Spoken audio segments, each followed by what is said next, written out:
మనం ఎంతగానో వెయిట్ చేసిన 2025 ఐపీఎల్ వచ్చేసింది. First match KKR versus RCB. ఈ రెండాట్లో ఫస్ట్ మ్యాచ్ ఏది గెలిచే ఛాన్స్ ఉందో చూద్దాం. ఈ మ్యాచ్ ఎడెన్ గార్డెన్స్లో జరగబోతుంది. ఎడెన్ గార్డెన్స్లో ఎప్పుడు పిచ్ బ్యాటింగ్కి అనుకూలిస్తుంది. బౌలింగ్లో ఫాస్ట్ బౌలర్స్ కంటే స్పిన్నర్స్కి మంచి రికార్డు ఉంది. ఈ పిచ్లో మంచిగా వికెట్స్ తీయగలిగేది ఎవరైనా ఉన్నారంటే స్పిన్నర్స్ అనే చెప్పాలి. అలాగే ఈ పిచ్లు ఇప్పటిదాకా 93 మ్యాచ్లు ఆడితే దీనిలో ఫస్ట్ బ్యాటింగ్ చేసిన వాళ్ళు 38 మ్యాచ్లు గెలిచారు. సెకండ్ బ్యాటింగ్ చేసిన వాళ్ళు 55 మ్యాచ్లు గెలిచారు. ఈ పిచ్లో చేజింగ్ చేసిన టీంలు ఎక్కువ గెలిచాయి. లాస్ట్ సీజన్లో ఇదే పిచ్లో పంజాబ్ టీం 264 పరుగులు చేసి గెలిచింది. ఇంక ఈ రెండు టీంలు last 5 matches head to head గమనిస్తే కేకేఆర్ 4 మ్యాచ్లు గెలిస్తే ఆర్సీబీ 1 మ్యాచ్ మాత్రమే గెలిచింది. లాస్ట్ సీజన్ ఆడిన 2 మ్యాచ్లు కూడా కేకేఆర్నే గెలిచింది. కానీ ఈ సీజన్లో గమనిస్తే కేకేఆర్ మరియు ఆర్సీబీ బ్యాటింగ్ లైనప్ చాలా స్ట్రాంగ్గా ఉన్నాయి.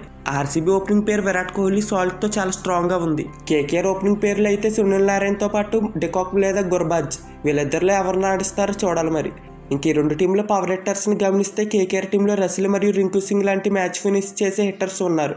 ఆర్సీబీ విషయానికి వస్తే ఆర్సీబీలో కూడా జితేష్ శర్మ, టిమ్ డేవిడ్ లాంటి మ్యాచ్ ఫినిషర్స్ ఉన్నారు. ఇంకా బౌలింగ్ విషయానికి వస్తే ఆర్సీబీలో భువనేశ్వర్ కుమార్, హజిల్వుడ్, యష్ దయాల్తో ఫాస్ట్ బౌలింగ్ చాలా స్ట్రాంగ్గా ఉంది. ఇంకా కేకేఆర్ బౌలర్స్ని గమనిస్తే Harshit Rana, Russell, Spencer Johnson లాంటి ఫాస్ట్ బౌలర్స్ ఉన్నారు. ఫాస్ట్ బౌలింగ్లో మాత్రం ఆర్సీబీ స్ట్రాంగ్గా ఉందని చెప్పాలి.